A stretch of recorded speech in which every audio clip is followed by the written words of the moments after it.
senior in high school back in '97. So you guys taking it in 8th grade, that was way ahead of what I've started, way ahead of what my parents started. They didn't even have to take a foreign language to graduate. So at that point, it became a requirement. Definitely think they need to start at a young age, kindergarten. When they learn their ABCs, they should learn them in English and Spanish. When I took it to high school, I became uninterested in it because it was so babyish to me. It was just like, okay, we're back in kindergarten learning our ABCs in Spanish now. So I became deterred from even wanting to learn the language at that point. Once I got to college, I went to Texas A&M in Kingsville before I came here to North Texas. It was a requirement that any major you took, you had to take 2 years of Spanish or some type of foreign language to graduate. I transferred here, business major. It's like, oh, I don't have to take Spanish. Oh, cool. It became much easier, but definitely that I wish that I could go back in time and take advantage of learning that foreign language. Jobs hire people to get an extra pay if they speak or bilingual. So that's just another trait to add on.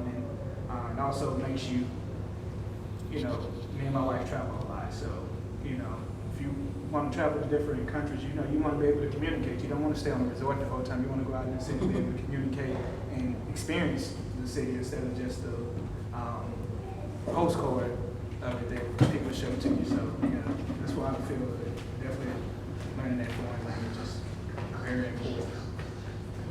Right now, I know particularly Jenkins school districts, they do have programs that are dual language programs starting at the elementary level and starting in kindergarten. However, one of the things that I don't like about the program is that it's typed to have a lottery system. So it's not that every kindergarten class at every school would have the opportunity to have that dual language.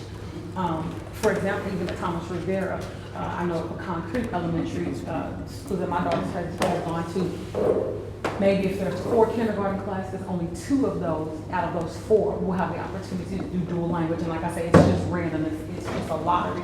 So I think that if there's something that, we feel like is important, we ought to lobby for that it be across the board in all classes. And to tie that into, it's really important that we vote at our local elections when we have school board elections, things like that, because we can't just talk about, oh yeah, it's important, this is what we think. We have to vote. We have to tell them, we have to go to school board meetings and let them know what we think is important. Also, to a lot of people kept saying, oh yeah, in kindergarten it's so easy to learn. Well, at that age too, unless they are taught, they really don't see differences. They don't see differences in colors and cultures. We, as parents and as adults, as responsible individuals of a certain age, we teach them that. Right. So they don't know the difference. Like, oh, I'm really learning about another language, another.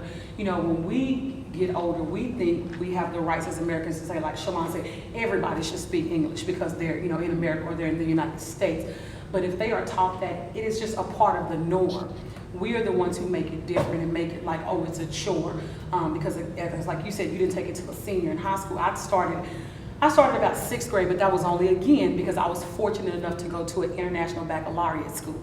I was one of the few.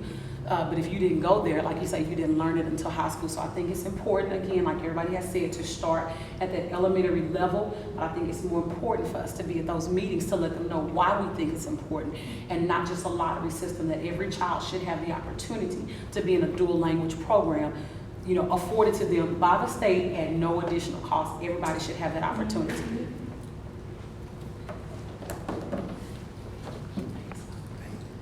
Okay.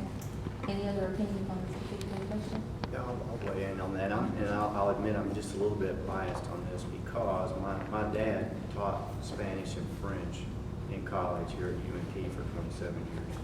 So I can understand the reasoning behind it, and obviously we're becoming rapidly much more multicultural and multilingual society here in the United States, and I just think it makes sense for everybody to and it doesn't have to be any particular language, because you can jump on a plane and be here from another country around the world in a few hours. So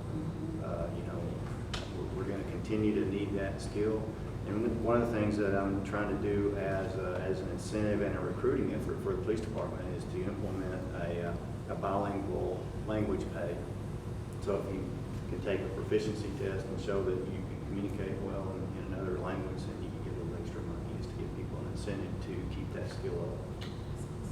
Is there anything that the citizens of Denton can do to help you get that implemented? You know, I'm glad you asked that, and what I was thinking, having a little bit of knowledge behind it, I was hoping that to contact somebody actually at one of the universities in the foreign language department and see if they have already a pre-made test that you could go into the language lab and you know, like a test that you would use to place out of a basic course. They have one.